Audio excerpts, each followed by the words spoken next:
अच्छा जी, अब हमारे पास जो 4.2 है उसका मेन टॉपिक है हमारे पास मीन वैल्यू थ्योरम, लेकिन हम रोल्स थ्योरम पहले करेंगे क्योंकि हम मीन वैल्यू थ्योरम को रोल्स थ्योरम की मदद से सॉल्व करते हैं।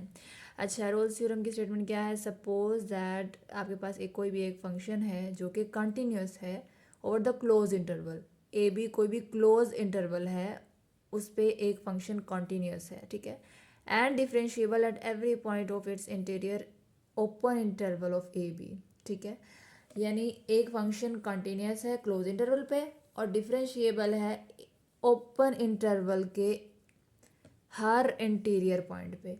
यानी एक ओपन इंटरवल दिया आपको, उसके अंदर से कोई भी पॉइंट आप उठा के उस पर चेक करें फंक्शन को कि वो डिफरेंशिएबल है या नहीं, तो वो डिफरेंशिएबल होना चाहिए और होगा, ठीक है। अच्छा, अगर ये चीज़ें सारी हैं तो हम क्या कहते हैं, if function of a b, यानी ए जो है, ये बाउंड्री वैल्यूज जो है उसको फंक्शन में पुट करें और बी भी पुट करें, अगर दोनों का आंसर इक्वल आता है, दोनों फंक्शंस इक्वल आ जाते हैं, तो हम कहेंगे कोई एक ऐसा नंबर इस ओपन इंटरवल में एग्जिस्ट करेगा ही करेगा जहाँ पर फंक्शन का डेरिवेटिव ज़ीरो आएगा, ठीक है। अब इसमें हमने क्या क्या चीज़ें पढ़ी हैं कि सबसे पहले तो हमारे पास फंक्शन जो है वो क्या होना चाहिए, कंटिन्यूस होना चाहिए। फिर हमारे पास इंटरवल क्या होना चाहिए, क्लोज होना चाहिए। इसके लिए ये कंडीशन है। अब हमने डिफरेंशिएबल का पढ़ा, एफ ऑफ एक्स ही जो है हमारे पास डिफरेंशिएबल होना चाहिए और होना किस पे चाहिए, ओपन इंटरवल पे, ठीक है। इसके लिए ये कंडीशन आ गई। अब अगर फिर वो कहता है अगर ये चीज़ें हैं आपके पास, F of A is equal to F of B है, तो हर सूरत में आपके पास कोई एक ऐसा पॉइंट सी होगा जहाँ पर उसका डेरिवेटिव क्या होगा, इक्वल टू ज़ीरो। अब ये कंडीशन है इसके लिए, ठीक है। अब हम आते हैं मीन वैल्यू थ्योरम पे, ठीक है।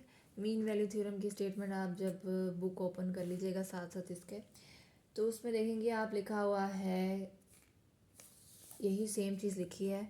Suppose that y is equal to F of x is continuous over the close interval A b and differentiable on intervals interior, वहाँ वर्ड यूज़ है इंटरवल्स इंटीरियर का, यहाँ एवरी पॉइंट है, बात same ही है ओपन इंटरवल के।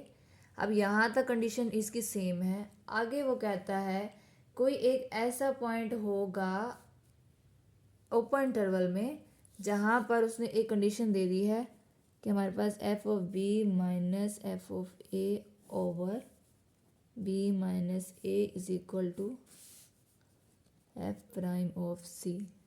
यानी कोई ऐसा फंक्शन होगा, कोई ऐसा पॉइंट होगा उस ओपन इंटरवल ए बी में जहाँ पर उसका डेरिवेटिव हमारे पास इस टर्म के इक्वल आएगा। यानी अगर मैं फंक्शन में ये वाली बाउंड्रीज पुट करूँ, उनका माइनस करूँ और सिंपल करूँ, डिवाइड करूँ, तो वो हमारे पास उसके डेरिवेटिव के इक्वल आ जाता है, ठीक है।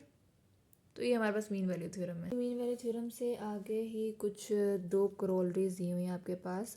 उसका सिंपल ये है कि अगर आपके पास कोई फंक्शन का डेरिवेटिव ज़ीरो है ओपन इंटरवल पे, तो लाजमी बात है कि फंक्शन आपके पास कांस्टेंट होगा। ये सिंपल सी बात है, आपको पता है कि कांस्टेंट फंक्शन का डेरिवेटिव हमेशा ज़ीरो होता है, या अगर किसी फंक्शन का डेरिवेटिव ज़ीरो है तो वो कांस्टेंट फंक्शन ही होगा, उसके अलावा कोई ऐसा फंक्शन नहीं है जिसका डेरिवेटिव ज़ीरो हो, ठीक है।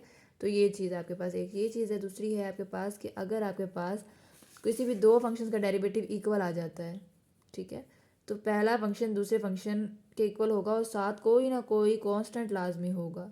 अब आप ये देखेंगे अगर सिंपल ये आपके पास इस तरह की कोई इक्वेशन है, तो आप इसका डेरिवेटिव लेंगे तो एफ प्राइम ऑफ एक्स आ जाएगा is equal to g prime of x, और सी का डेरिवेटिव क्या होगा, ज़ीरो, क्योंकि सी कांस्टेंट है, ठीक है। तो जब यहाँ ज़ीरो हो गया तो f prime of x is equal हो गया जी प्राइम ऑफ एक्स के।